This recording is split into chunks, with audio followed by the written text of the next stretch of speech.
Hi everyone, kumusta? My name is Shayo. Welcome back to my channel guys. So in this video, i-discuss nga natin, totoo nga ba na bawal magpasok ng mga ukay-ukay dito sa atin sa Pilipinas galing ng Alibaba? So marami naman sa atin ang nakakaalam na andyan lang ang ukay-ukay, kaliwat kanan, maraming mga stores na nagbebenta, and marami sa atin ang nag-inquire na bumili ng products from Alibaba at mag-ship dito sa Pilipinas. Pero nahihirapan talaga tayong magpasok nito kasi maraming mga forwarders ang medyo nahihirapan din kung paano ito ipasok. And of course, ano nga ba yung basis nila kung bakit sila nahihirapan? So in this video, tingnan natin kung bakit nga ba mahirap magpasok. And let's see kung ano nga ba yung mga options natin para makapagpasok tayo ng ukay-ukay at makapag-start na rin ng ating negosyo sa mga second-hand clothing or sa mga ukay-ukay na gusto nating ibenta.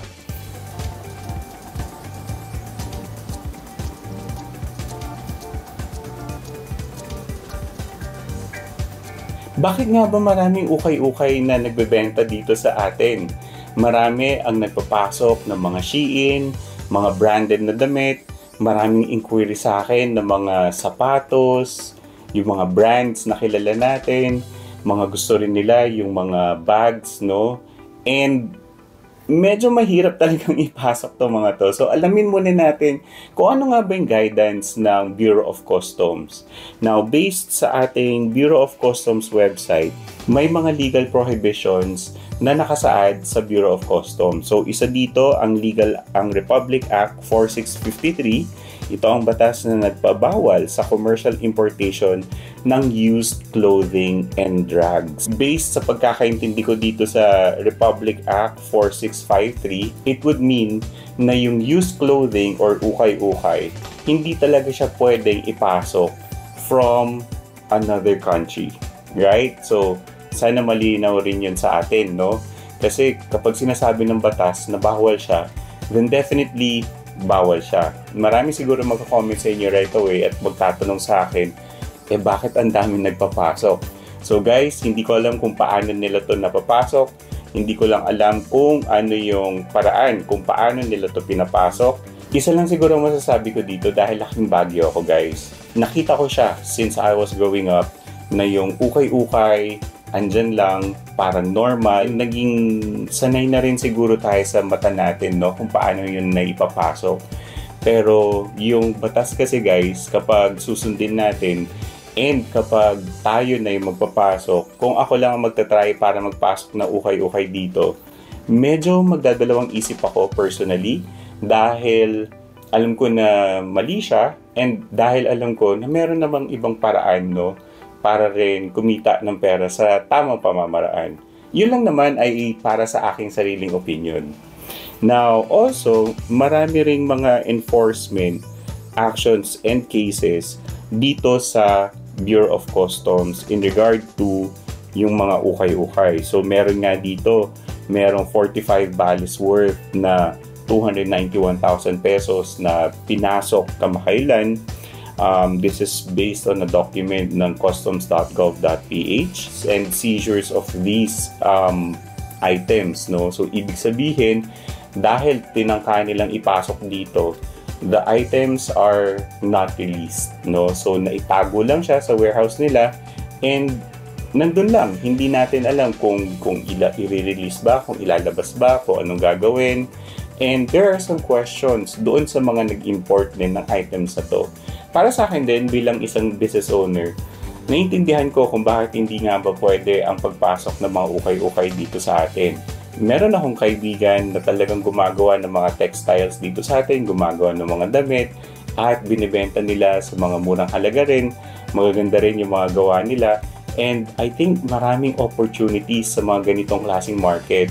So alamin lang natin kung ano yung gusto nating business, kung ano yung style na gusto nating gawin, at malalaman rin natin kung ano yung perfect na blend para sa business natin kung gusto nating pasukin ang clothing business. Alam niyo guys, nag-work ako dati sa Adidas and napakaganda ng mundo ng retail, especially with fast fashion. Marami kang matututunan kung papasok ka sa ganitong business at dapat ready ka para sa mga challenges kung papasukin mo ang ganitong klaseng business dahil napakalaki talaga ng business on fast fashion and especially on retail.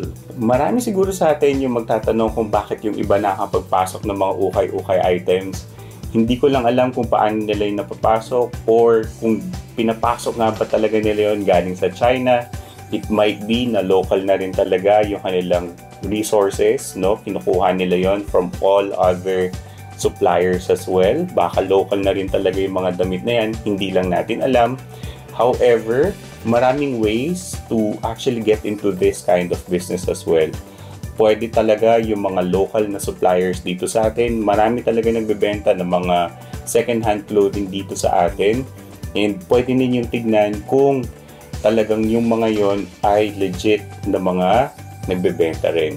Kung siguro sila, meron silang papers kung paano nila may papasok yung mga items dito, then definitely those are things na pwede rin ninyong itanong.